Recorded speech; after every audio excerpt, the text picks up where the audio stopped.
எங்கள் பிதா, குமாரன், பரிசுத்த ஆவியான தேவனுக்கு ஸ்தோத்திரம் உண்டாவதாக. எபிரேயர் 10ஆம் அதிகாரம் வசனங்கள் 19 முதல் 23 வரை.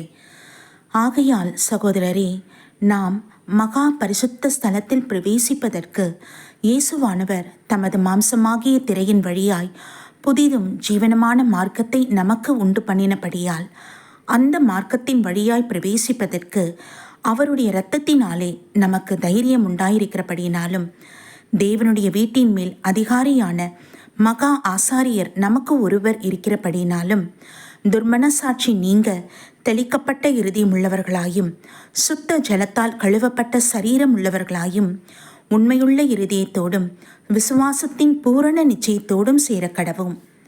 அல்லாமலும் நம்முடைய நம்பிக்கையை அறிக்கையிடுகிறதில் அசைவில்லாமல் உறுதியாயிருக்க கடவும். வாக்குத்தத்தம் பண்ணினவர் உண்மையுள்ளவராயிருக்கிறாரே. ஆமீன். ஸ்தோத்திரம் ஆண்டவரே, நீர் வாக்கு மாறாத தேவனப்பா. உமக்கு ஸ்தோத்திரம் ஸ்தோத்திரம் ஸ்தோத்திரம் என் தகப்பனே.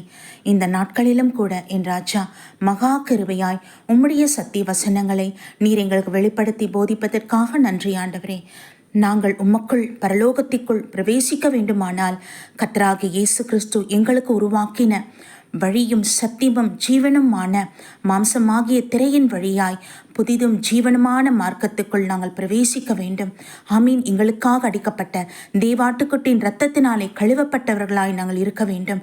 ஆமீன். மகா பிரதான ஆசாரியர் ஒருவர் உண்டு அப்பா. உம்மோடு நாங்கள் வாசம் பண்ண வேண்டுமானால் இந்த பாக்கியத்துக்குள் நாங்கள் பிரவேசிக்க வேண்டுமே, இந்த கிருபைக்குள் நாங்கள் பிரவேசிக்க வேண்டுமே. கர்த்தாவே, எங்களுக்குள்ளே இருக்கிற எல்லா கேடு பாடுகள், துர்மன சாட்சிகள் இது எல்லாம் நீங்கட்டும் ஆண்டவரே. சுத்தமுள்ள இருதயத்தை எங்களுக்கு கொடுங்க இயேசப்பா. இயேசுவின் இரத்தத்தினால கழுவப்பட்ட சரீரத்தை எங்களுக்கு கொடுங்க தகப்பனே.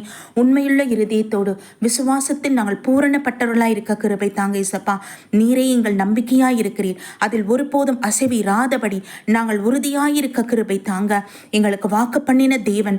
ஆமீன் அப்பா. உம்முடைய வாக்குத்தத்தத்தை நாங்கள் உறுதியாய் பற்றி கொண்டிருக்கிறோம் ஆண்டவரே. நாங்கள் அதை ஒருபோதும் விட்டு விலகாத படிக்கும். கர்த்தர் எங்களை ஒருபோதும் கைவிடாத படிக்கும். எங்களை நீர் பிடித்துக் கொள்ளும். உம்முடைய கரத்தினால எங்களை நீங்க பிடித்துக் கொள்ளுங்க.